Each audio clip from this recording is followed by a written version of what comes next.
O ser humano tem a capacidade de conhecer a verdade, e isso se dá pela inteligência ou intelecto. Então, o intelecto é a capacidade ou a faculdade que o ser humano tem para conhecer a verdade e saber que ele foi criado por Deus, conhecer a Deus e o caminho da salvação. E isso está conectado com a lei natural, com a ordem inscrita na alma que a inteligência é capaz de reconhecer. A inteligência é como uma lanterna que permite a gente conhecer o caminho da verdade, o que é falso, o que é a voz de Deus e o que é a voz do demônio. Sem a luz do intelecto, a gente acaba ficando perdido. A distinção entre o intelecto e a vontade: o intelecto ele tem a capacidade de conhecer, mas quem tem a capacidade de escolher e permanecer é a vontade. E a salvação ela depende da graça e da caridade. Apenas saber e entender não é suficiente para alcançar a salvação. Temos a importância da inteligência ser ordenada, pois, se ela não for ordenada, ela se torna um instrumento diabólico para justificar o erro, para sofisticar o pecado, para criar ilusões. Por isso que Chesterton dizia: o pior louco não é aquele que perdeu a razão, é aquele que perdeu tudo exceto a razão. A melhor forma de usar a inteligência é buscar a verdade com humildade, se submeter à fé teologal e à fé da igreja, pois a fé não destrói a razão, ela aperfeiçoa. E outra forma interessante de usar a inteligência é nas buscas das virtudes, através do exame de consciência, através das decisões morais, através do discernimento, através das escolhas concretas na vida. Então a melhor forma da gente usar a nossa inteligência é isso: separar o joio do trigo, separar o que é verdade e o que é mentira, discernir a nossa realidade, o nosso mundo, combater as ilusões, meditar, aprofundar na oração, ordenar a vida e os nossos hábitos e se unir cada vez mais a Deus. Então, o nosso intelecto, ele tem a capacidade de ver a verdade, seja a verdade verdadeira ou aquela verdade que nos convém. A vontade é que vai praticar o amor, então a vontade é que vai decidir qual caminho vamos andar. Por isso, a vontade depende da caridade para ela poder desenvolver. O que Satanás costuma fazer na prática para inverter o jogo? Ele obscurece a inteligência através da névoa do pecado e vai seduzir a vontade para amar outras paixões e desviar o olhar de Deus. Sobre o papel do pecado nessa dinâmica: ele, além de escurecer o intelecto, porque a pessoa começa a justificar o erro, começa a relativizar o bem e o mal, a pessoa começa a perder a clareza da sua mente sobre a verdade e também enfraquece a vontade, onde a pessoa vai perdendo a força para escolher o bem, ela vai virando escrava do vício, em vez de construir a virtude ou os bons hábitos. Além disso, os desejos dessa pessoa através do pecado vão ficar desordenados, de modo que a pessoa vai querer aquilo que é errado e vai se desviar do fim último que é Deus e vai buscar mais as coisas do mundo do que as coisas do alto, tornando-se assim materialista ou espiritualmente falando, ela se torna burra. Agora, quando o homem busca a graça ao invés do pecado, na linguagem tomista, esse homem vai acabar se abrindo para a fé, vai encontrar graça, a sua inteligência ela vai ser iluminada, de forma que ele enxerga tudo com mais clareza, ele vai reconhecer aquilo que é bom ou bem com mais facilidade, a vontade dele vai ser fortalecida com bem e também com firmeza, e a alma passa a ser ordenada, tanto nos pensamentos quanto nos desejos, quanto em suas ações e hábitos, vivendo uma vida com maior harmonia e contribuindo cada vez mais com o caminho da graça. Nós poderíamos aprofundar no tema que é a ignorância culpável. Por que a gente poderia aprofundar neste tema? Muitas vezes, não é que a gente não queira ver, mas ver a graça de maneira mais profunda exige do ser humano uma mudança maior. E o ser humano não quer largar os vícios e os hábitos relacionados com a dopamina barata. Então, a pessoa troca a verdade ou a realidade profunda por algo que é mais fácil e prazeroso a curto prazo. E aos poucos, a pessoa vai perdendo a capacidade de desejar aquilo que é mais alto, as coisas do céu, e se acomodando com as coisas aqui na terra. É isso que nós chamamos de ignorância culpável, onde a pessoa se afeiçoa aos prazeres baratos deste mundo e às distrações que o mundo nos dá para ocupar o nosso tempo de vida. Agora, nós vamos tentar discutir um argumento muito importante em que nós defenderemos que a caridade é o que nos dá a posse de Deus. Com a inteligência a gente pode até conhecer, mas unir-se a Deus somente acontece através da caridade. Então, o máximo que o intelecto pode fazer é captar a luz da verdade de Deus, compreender quem Deus é e como ele pensa, mas o máximo que pode acontecer é uma união incompleta, porque a gente ainda não se uniu a Deus, só de pensar nele ou de conhecê-lo. Nós precisamos de uma comunhão viva com Deus, e é através da caridade e das obras de caridade que nós conseguimos aprofundar a nossa relação com Deus. Por isso, nós podemos definir a caridade como o amor sobrenatural que é infundido por Deus em nossa alma. E o que ele faz? Une a vontade humana à vontade de Deus, faz o homem amar a Deus por ele mesmo, pelo que Deus é, e cria uma amizade real com Deus. Esses são os frutos da caridade infundida pelo Espírito Santo. Agora nós vamos estudar sobre os efeitos reais da caridade sobre o intelecto. Podemos dizer então que a caridade dá sabor ao conhecimento, enquanto que sem a caridade a gente aprende e conhece a Deus, sobre Deus. Com a caridade a gente experimenta quem Deus é. O conhecimento ele se torna sabedoria, porque ele começa a integrar a nossa alma e fazer parte dela. Não é algo exterior, passageiro, uma simples memória. Outra coisa que a caridade faz é ordenar o intelecto para o seu fim. Pois o que acontece com o intelecto quando ele ainda não foi ordenado? A inteligência ela vai agir por curiosidade, ela vai buscar por vaidade, por validação, e vai usar a verdade de forma fria. Que seria essa forma fria? De maneira egoísta, buscando apenas uma forma de melhorar nossa própria vida. Enquanto que a caridade, ela deixa tudo voltado para Deus, vai purificar as nossas intenções de conhecer a Deus por outros meios, por outros fins e motivos, que não seja Ele mesmo. Outra coisa que a caridade faz, ela vai unir a nossa realidade àquilo que nos foi conhecido, como se fosse uma paixão. O intelecto ele vai apresentar para Deus e a caridade ela vai abraçar Deus. Não vai deixar aquilo sair da nossa vida, vai tentar permanecer e se unir ao objeto que é amado e aprender todas as coisas que nos é de direito ou que o Espírito quer nos infundir. Os bem-aventurados nada mais são do que aquelas pessoas que vão possuir a Deus. O que consiste essa bem-aventurança? A pessoa vai ver Deus através do intelecto e através da caridade ela vai amar a Deus ou possuir a Deus. Isso é uma união perfeita que vai acontecer pelo amor. Isso, obviamente, se concretizará de forma perfeita na outra vida. O amor ele vai unir muito mais do que o conhecimento. O perigo de não ter caridade suficiente dentro do intelecto.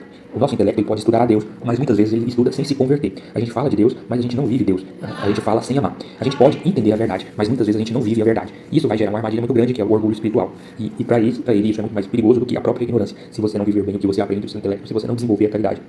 Então, um dos grandes problemas do intelecto é que ele não tem a capacidade de amar.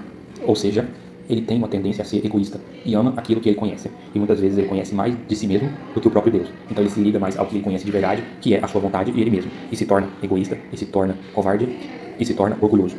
Por isso que o amor é um ato de humildade, porque obriga o intelecto a sair dele mesmo e buscar uma luz maior e habitar na própria luz, que é a alma de Deus, na caridade verdadeira. Vamos fazer um paralelo do amor com concupiscência. O amor com concupiscência é um amor próprio e que a gente busca agradar a nós mesmos devido à sensação que a coisa nos proporciona. Não que isso seja ruim. Por exemplo, amar a comida porque dá prazer do alimento. Amar o dinheiro porque traz segurança. Amar a Deus porque Deus traz a salvação, porque Deus consola, porque Deus ajuda. O objeto é amado por uma finalidade própria, por causa de mim mesmo. Ou seja, porque traz um benefício, porque traz vantagem. O foco é eu, a finalidade é o meu bem, é a minha vontade. Ou seja, o outro é o meio. Ou seja, o outro é um objeto do meu amor pelo que ele me proporciona. Então eu estou meio que usando a outra pessoa. Isso é o que nós chamamos de amor de desejo ou amor de concupiscência. E o ser humano costuma quase sempre agir por concupiscência. Ele só busca uma coisa que traz vantagem. Dessa forma, a pessoa pode ser dominada pelo prazer e tudo pode virar instrumento. Inclusive Deus é um instrumento para o meu próprio bem. Ou seja, a nossa espiritualidade se torna fraca e vazia e egoísta. E Deus se torna um simples objeto em nosso favor, como se Deus fosse o nosso garçom. E nós temos em contrapartida o amor de amizade, que é o amor verdadeiro. Amar o outro pelo que ele é. É um amor que sabe se sacrificar. Querer o bem do outro, mesmo que isso nos custe caro. Então, o foco desse amor de amizade é a outra pessoa. A finalidade é o outro, o bem do próximo. Nele há comunhão e não uso. São Tomás defende que a verdadeira caridade é o amor em amizade com Deus. Ou seja, amar a Deus pelo que ele é. E não porque o que ele possa nos proporcionar. Porque Deus ele é digno de nosso amor. Dentro da dinâmica espiritual e real do amor, a gente começa nesse amor de concupiscência e acaba encontrando o amor por realidade ou por amizade. Ou seja, o nosso amor ele é purificado de maneira natural para permanecer unido àquilo que nós amamos. Ou seja, começa por uma paixão e termina com um amor verdadeiro. É por isso que nos estágios da alma, Deus vai colocando diversas purificações para desposar esse amor de concupiscência, para nos purificar de tal modo que nós amemos a Deus, apesar daquilo que Ele pode nos oferecer. Ou seja, o amor se torna real. Nós não vamos buscar apenas a felicidade por si só, mas buscamos o céu como um todo, pelo aquilo que há nele, porque aprendemos a amar o que tem lá dentro, e não pelos benefícios que vamos encontrar no caminho, como por exemplo, não passar pelo purgatório. Nós então paramos de buscar a Deus por causa da nossa sede natural e necessidade da alma e buscamos a procurá-lo, pois Ele é a fonte de toda a água, fonte da vida eterna, fonte de alegria e a verdadeira felicidade. Um dos grandes fatos curiosos sobre esse amor de amizade com Deus, ele não nasce da nossa própria vontade. Ele nasce da nossa vontade transformada pela graça. Sem essa transformação, o homem não pode desejar a Deus. O homem não vai conseguir amar a Deus como amigo, sem a contribuição divina, sem a contribuição da graça, sem a comunhão com a fé. A vontade humana, por natureza, ela busca um bem, não necessariamente o bem celeste, o bem original. A nossa alma, por natureza, ela busca a felicidade. Então a gente tem a potência de amar a Deus em nossa vontade. Porém, a gente tende a amar aquilo que nos convém, aquilo que nos é apresentado pelo intelecto, aquilo que é tido ou adotado como verdade pelo nosso coração. Nesse nível humano, só pode predominar a concupiscência, porque a gente aprende a amar pela forma ou pelo bem que nos é proporcionado através da relação. Mesmo quando a gente busca a Deus, a gente está buscando pelo bem próprio. Quando a gente entra na vida da graça, a vontade ela se torna, pela ajuda externa, faz a transformação do interior da nossa alma. E por isso, a gente tem a nossa capacidade de amar elevada. A nossa vontade ela pode amar, porém apenas os bens criados. Porém, com a graça, a gente pode e passa a amar as coisas celestes e o próprio Deus como nosso fim último. Outra coisa que a graça faz é alterar o centro do amor. O que seria o centro do amor? O foco. Antes, a gente amava porque era bom para nós, porque nos proporcionava algo bom. Depois, a gente aprende que a verdade e o centro do nosso amor vai estar em Deus, porque Deus é bom por si mesmo. Por que sem a graça, a amizade com Deus é impossível? Porque aqui ocorre o grande salto. Para a gente ter uma amizade, é preciso ter reciprocidade, é preciso ter comunhão e é preciso ter uma proporção entre as duas partes. O que acontece aqui, na verdade, é que uma proporção muito diferente entre um Deus infinito e nós que somos limitados e finitos. Então, naturalmente, é quase impossível haver uma igualdade em uma relação entre homem e Deus. Por isso que Deus, para solucionar este problema, ele cria o meio e a capacidade de elevar o homem à sua própria vida através da participação divina, que não ocorre por força humana, mas com o próprio ato de amor de Cristo, a participação em Deus através dele, através da caridade e da paixão dele.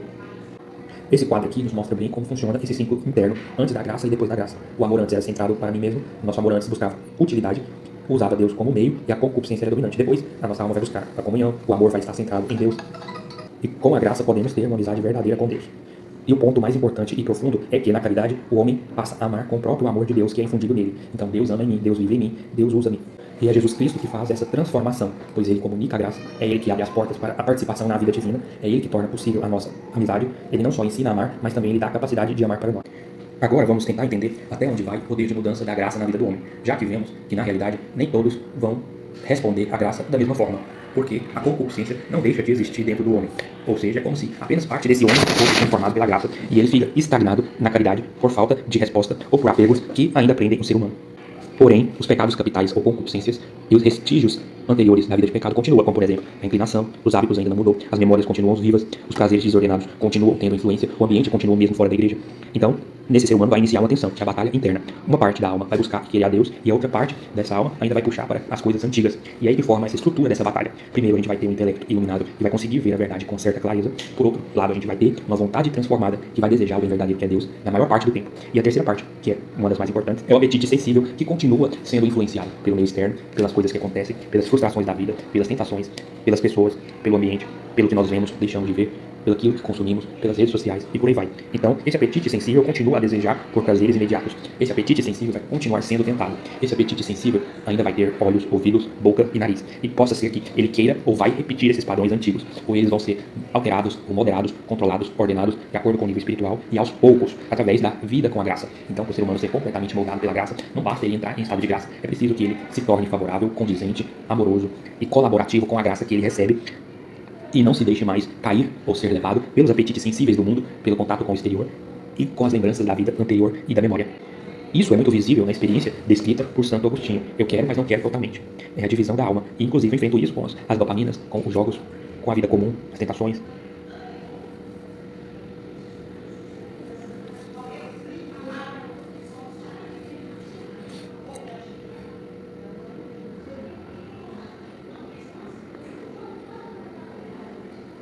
O ponto central dessa batalha em São Tomás de Aquino é que a nossa vitória ela não vem só do nosso esforço, mas sim da cooperação entre a graça, entre a vontade e a construção de novos hábitos virtuosos que vai excluir ou diminuir esse apetite sensível e o apego aos hábitos antigos. Por isso que para se desenvolver o ser humano precisa de prudência para poder discernir, precisa de fortaleza para poder resistir, precisa de temperança para ordenar os seus desejos. As virtudes não vão cair do céu, ela precisa dessa colaboração, dessa prática, precisa da batalha constante para enfraquecer os vícios e para reorganizar a alma e deixar o espírito controlar o corpo, através do jejum, ou seja, da oração, o que for. E muitas vezes, a inclinação nunca vai mudar. O que realmente vai mudar é a direção do nosso coração. A gente vai andar na contramão, mesmo não querendo, mas por amor a Deus. Mesmo que isso gere perda daquilo que a gente gostava. Então, o nosso espírito vai buscar novas fontes de dopamina, porque antes a nossa vontade era voltada para hábitos que trazem prazer imediato e fácil, enquanto que a nossa nova vontade ela vai buscar o bem maior, vai buscar a eternidade e uma vida que não se resume a este mundo. Então, a mensagem final é para que o ser humano persevere, para que o ser humano não desista da sua liberdade, das suas escolhas de viver no espírito.